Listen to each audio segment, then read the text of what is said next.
এখানে মায়ের প্রসাদ বিতরণ কেন্দ্র দেখেন, হাজারো হাজারো ভক্ত এখানে আসে। এখানে সব যে গ্লাস থালা সব দেওয়া, প্রত্যেকেরই এখানে দেখার মতন দেখেন জিনিস। এখানে যারা যারা আসবে সব ভক্তরা এখানে প্রসাদ পাবে। এই যে প্রসাদ খাচ্ছি অলরেডি, আমরা প্রসাদ খেতে যাব। দেখেন কি অপরূপ, মায়ের প্রসাদ খেতে জন্য শেষ হয় না, অটোমেটিক্যালি সবাই প্রসাদ খেতে যাচ্ছে। খাচ্ছি যে আমরা বসবো এখন, দেখেন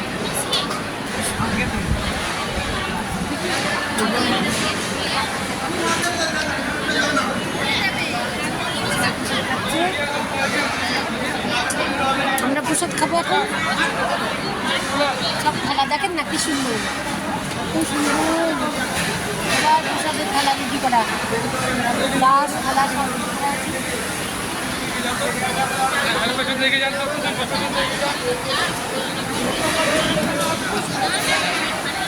এখন বসবো প্রসাদ খেতে। সবাই অপেক্ষা করছে প্রসাদের জন্য।